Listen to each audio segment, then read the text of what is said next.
নমস্কার বন্ধুরা, মালতীর হ্যাংলা চ্যানেলে তোমাদের সবাইকে স্বাগত। আজকে তোমাদের জন্য দারুণ একটা রেসিপি নিয়ে এসেছি।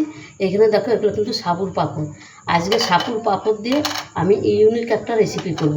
এটা করব আমি সাবুর চিলি পাঁপড়। এবার পাঁপড়গুলো আমি সম্পূর্ণ ভেজে নেব। এখানে দেখো, আমার তেলটা কিন্তু গরম হয়ে গেছে। এবার আমি এখানে এক এক করে পাঁপড়গুলো আমি ভেজে নিচ্ছি। এখানে একটা দেখো, যে শ্যামা পোকা বলে, সেই পোকাগুলো পড়েছে, পোকাটা ফেলে দিলাম। এবার সম্পূর্ণ পাঁপড়গুলো আমি ভেজে নেব।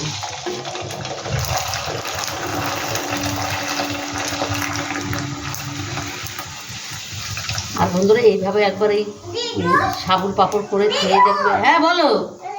হ্যাঁ খাও। হ্যাঁ, আমি ঘরে চলে যাও কেমন। ওই নাতি দিদুন দিদুন করতে করতে আসছে, বাস দিল্লির থেকে এসে সারাক্ষণ এই দিদুন দিদুন।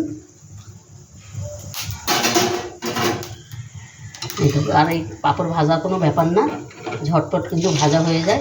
একটা কিন্তু ভাজা হয়ে গেল।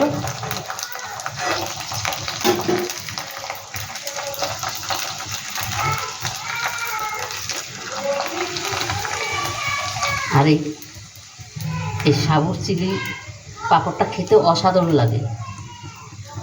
এইভাবে একবার বন্ধুরা করে খেয়ে দেখবে, দারুণ লাগে কিন্তু।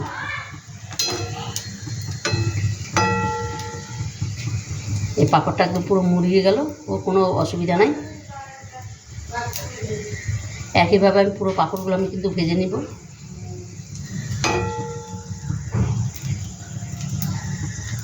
এটা আমি নামিয়ে দিচ্ছি, আর একটা পাঁপড় দিয়ে দিচ্ছি।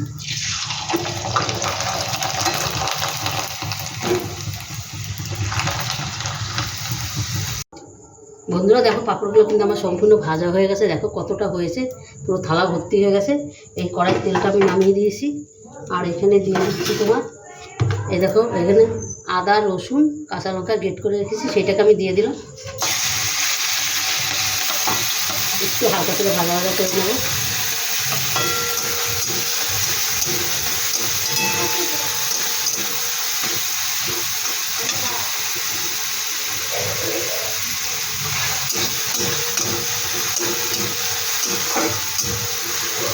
এখানে দিয়ে দিচ্ছি পেঁয়াজ আর ক্যাপসিকাম, দুটোই দিয়ে দিচ্ছি একসাথে।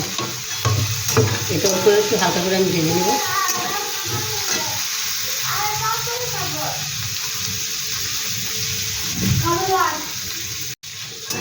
বন্ধুরা দেখো, এটা কিন্তু একটু ভাজা ভাজা করে নিয়েছি।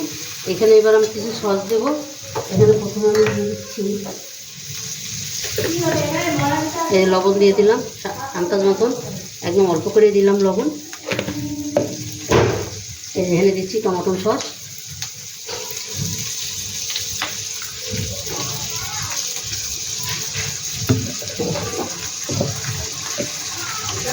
দিয়ে দিচ্ছি চিলি সস। বাচ্চারা খাবে তো একটু হালকা হালকা করে দেবো। দিয়ে দিলাম একটু সয়া সস।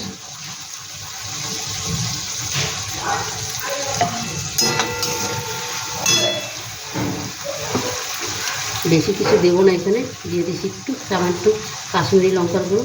এখানে অনেকটাই লঙ্কা পড়েছে। এই আসছে আবার, দেখো বন্ধুরা, কিছু মনে করবে না, বাচ্চারা আছে তো একটু হইয়াল্লার হচ্ছে। একটু চিনি দিয়ে দিলাম।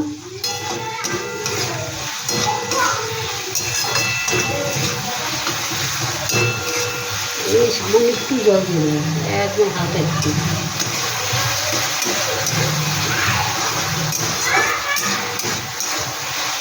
তোমরা রেসিপিটা কেমন লাগবে তোমরা লাইক কমেন্ট শেয়ার করবে, বেশি বেশি করে শেয়ার করবে। ভালো লাগবে তুমি অবশ্যই একটা সাবস্ক্রাইব করে দেবে আমার চ্যানেলে নতুন বন্ধুরা থাকলে। আর এটা একদম ইউনিক রেসিপি বন্ধুরা, এটা সবাইকে, বাচ্চা কাচ্চা বড়ো সবাইকে করে কিন্তু দিতে পারবে। দারুণ লাগবে কিন্তু খেতে, অসাধারণ। এই চিলি পাঁপড়টা খেতে কিন্তু অসাধারণ লাগে। এবার আমি পাঁপড়গুলো আমি দিয়ে দেবো। যাতে পাঁপড়গুলো ভেঙে কিন্তু আমি ছোটো ছোটো করে নিয়েছি।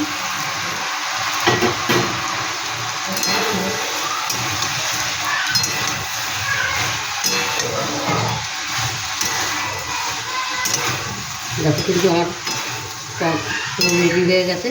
এটা বেশি আর জাল দেওয়ার কোনো প্রয়োজন নেই, বেশি ভাজা। দিয়ে দিচ্ছি একটু ধনেপাতা কুচি। আজকে একটু চিল্লামিল্লি হচ্ছে বন্ধুরা, একটু মানিয়ে গুছিয়ে নিয়ে। বন্ধুরা রেসিপিটা ভালো লাগলে অবশ্যই তোমরা লাইক কমেন্ট শেয়ার করবে। এইবার এটা আমি নামিয়ে দিচ্ছি। দেখো বন্ধুরা, দেখো আমি কিন্তু নামিয়ে দিয়েছি। আর দেখো কতটা সুন্দর লাগছে দেখতে এই চিলি পাঁপড়টা। বন্ধুরা একটা ইউনিক রেসিপি, অসাধারণ একটা রেসিপি। অবশ্যই তোমরা এইভাবে করে খেয়ে দেখবে, 100% গ্যারান্টি, পুরো দারুণ খেতে, অসাধারণ।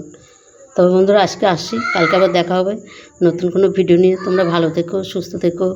আর আমার ইউটিউবে নতুন বন্ধু থাকলে প্লিজ প্লিজ আমার চ্যানেলটা একটা সাবস্ক্রাইবার করে দেবে। আর সত্যি একটু তোমরা কিছু মনে করবে না, ওই যে চিৎকার হচ্ছে তোমরা একটু মানিয়ে নিও, কেন বাচ্চা আছে তো 2জন, তাই একটু চিল্লামিল্লি করছে, তোমরা কিছু মনে করো না। তবে বন্ধুরা আজকে আসছি, তোমরা ভালো থেকো, সুস্থ থেকো। Tata, bye bye.